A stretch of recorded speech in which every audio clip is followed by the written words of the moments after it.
listen, we've seen, I think, all we're going to see now. We've heard all we're going to hear. You've had a look at both fighters. You've been in this position many times before. What do you see that we maybe don't? Well, that's for you to decide, but I can only give my opinion of what I've seen. There's humility in this, the bare chest expose that these fighters have given up. Very correctly, Eubank Sr. alluded in one conversation to blame that should be shouldered by the parents, and in particular the mother of James.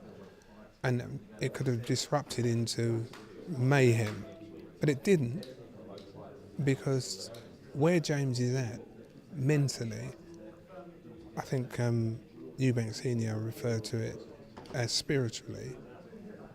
The two do cross over and morph into each other. Means that he is so comfortable within himself. He was in complete control of his emotions and just dealt with it. I can't even think what he said, but dealt with it. I think if James wasn't switched on, he would have gone to pieces. So psychologically, he's there. Junior made an emphatic statement. I'm in this business for the next 4, maybe 5 years. That's 10 fights. So that was a statement. But of course, whatever standpoint either of them are at, only comes with a win. James is quite simple. He's terrified of losing because all this lifestyle, the only lifestyle he's ever known, has to be arrested and held in check. And I think fight fans don't usually look at this. It's just a bloodlust, bias, unashamed bias. I want to win. And we're seeing something here that is a benchmark going forward.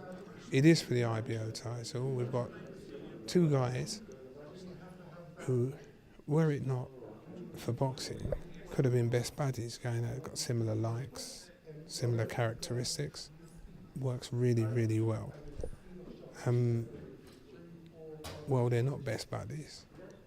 And when a bell goes on Saturday evening, they are going to impose themselves on each other in a way that we have not seen for a long, long time. Maybe Michael Watson, Nigel Benn is a way of, because that's what I expect. Senior described it as tenacity. That's what Junior's going to bring to the fore. I think it's mayhem. I think we're going to have those bits where they throw bundles and bundles in the centre of the ring, and then whoever's back to the rope is going to be under a fusillade of punches. It really, look, it's for real. Do you think James has looked at Groves, the retirement, the way he went out, Carl Froch, and said, no, that's not a bit of me. I can't go out like that. Yeah, absolutely. Absolutely. Everything that James says is valedictory. He's prophesying tomorrow. But that song that was used in Cool Runnings, I can see clearly now the rain has gone. I can see all obstacles. And snooker players say it when they have to look at, 50, 60 angles in one square millimetre, because that's the difference between hit and miss. They get it right. They look at things with a myopia, with such a intense focus. Everything opens up. You can see things. And of course, both of these think they're going to deliver that. I can't see it. Tear up suits Junior though, right? Because James has been in some wars where he's had to show his heart, his will. Yeah. But they've obviously taken a bit out of him, as they do. Yeah. Do you think he's really up for that? 12 rounds of that? Because I reckon Junior is. Yeah, I think this... where boxing smarts comes in. It's all about smarts. It's all about... This is more... these two could both be D'Artagnan, because there's going to be a lot of touche. You hit me 3 times, I'll hit you 4 times. You hit me 5 times, I'll hit you 5 times. And then the bias of the crowds, they're going to boo, like those B-movie westerns, kind of, and celebrate.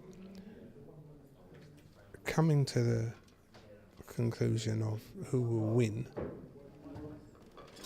I honestly don't know, because I can make cases for both sides. I've never seen James Degale this switched on. Maybe when we were in Miami, going for the Andre Dirrell fight to win it. James has made calculated decisions. I don't know if they were the correct ones, not for me to judge. But I think when he gave up the IBF title, which is a big thing to do, he kind of said, what I'm going to do now, I'm going to have the big fights. So I think I'll take that impudent pup, Eubank, on first, shut his mouth, and get well paid. Then I'll fight George Groves, get some super money, and then I'll fight Badu Jack. Well, of course, the last two are not going to happen, period, ever. So consequently, this becomes he's consumed by this. This is the most important fight of his life. And as he said himself, he's terrified. You know, the fear of fear itself. What's the acronym? FOMO, the fear of missing out. When you feel you're still a part of it. Well, with the greatest respect in the world, it said the last person to know when a boxer should quit is the boxer himself. Well, James is stating quite clearly, if I lose at this level, I have no right to be in boxing. I've paid my dues, I've got my investments, etc., and I can wave this game bye-bye. Eubank, as I said earlier on, is looking at another 10 or 12 fights. So, irrespective of the outcome, you know, Eubank, of course, has never been in a catastrophic loss.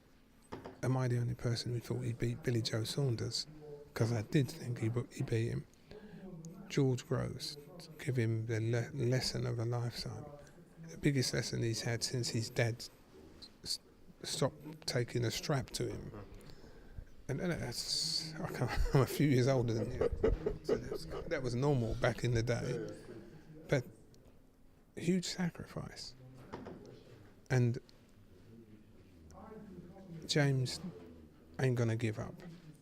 He isn't going to give up mentally, but physically.